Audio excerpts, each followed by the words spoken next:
Good morning, my brothers and sisters. Welcome to episode 25 in the book of Ephesians. We're in chapter 4, and we're going to ask a question today that perhaps every person has ever asked with regards to temptation and sensuality, which is, how do I stop?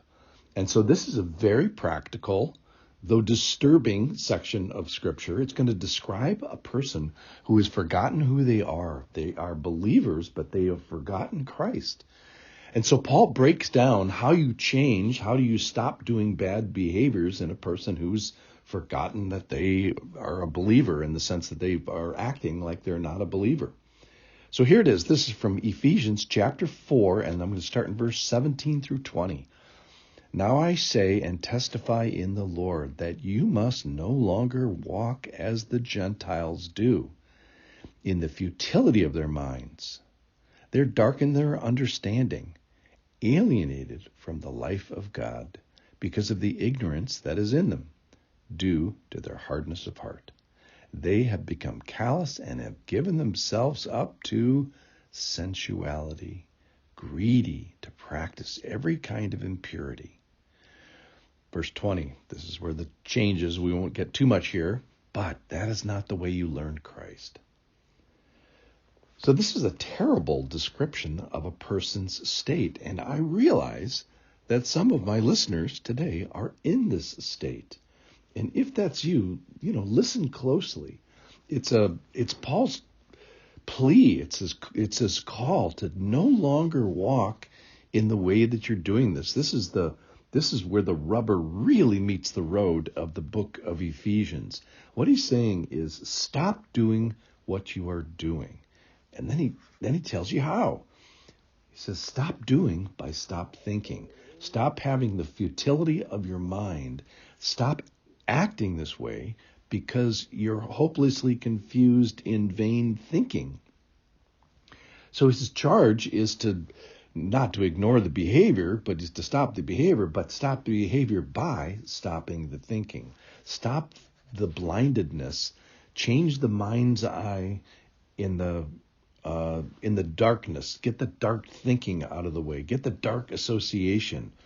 And then, have you ever noticed, too, that people that want to go down this path, that want to engage in sensuality, that they generally toss out the people who are the people that will say, what you're doing is crazy. Stop doing this.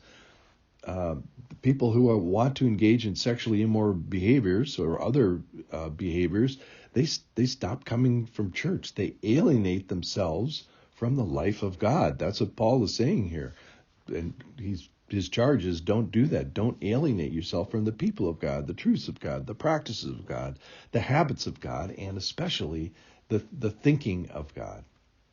Because the life of God includes this illumination of the word. It includes encouragement for personal habits and personal disciplines. It includes having fellowship with community of believers, so people can put their 2 cents into your life. And so when one gives oneself up to sensuality, generally you give yourself up to isolation and other aspects of the church.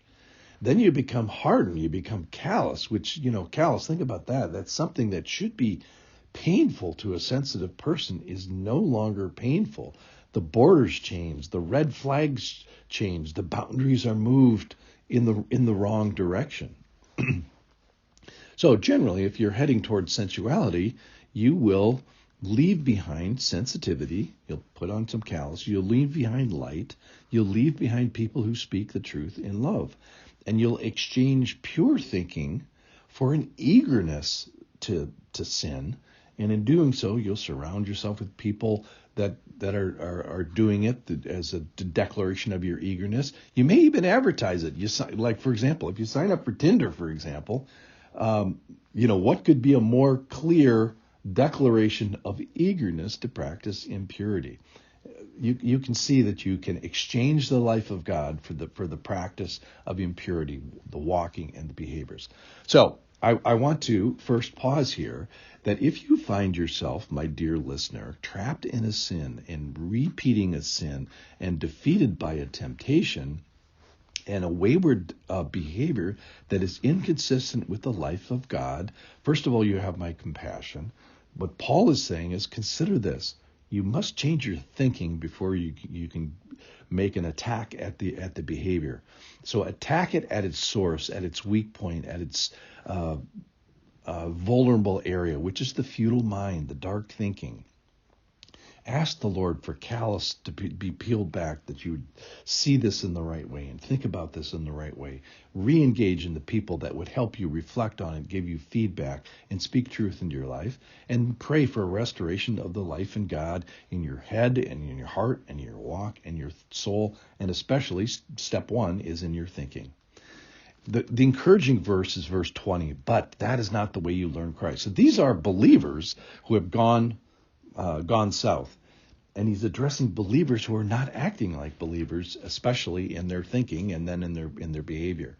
And his charge is, whoa. That's not the way you learn Christ. Let's get your thinking straight and then get your behavior straight. He's going to say to them, and not in these exact words, but what he's telling them is, you have forgotten who you are in your thinking, and you've forgotten who you are in your behavior.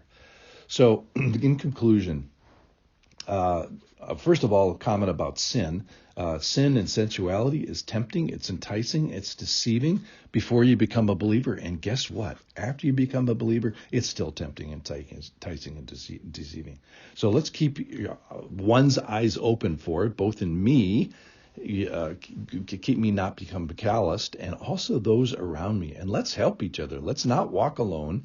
If I need reminding again of who I am, please help me. Let's not forget who we are, and let's not forget that the battle of doing is often fought in the battle of thinking. So let's re-engage into the life of God, which is into the people, the truths, and the practices, the habits, and especially the thinking, because it is in the thinking, stopping the thinking, that we stop the doing. Thanks for listening.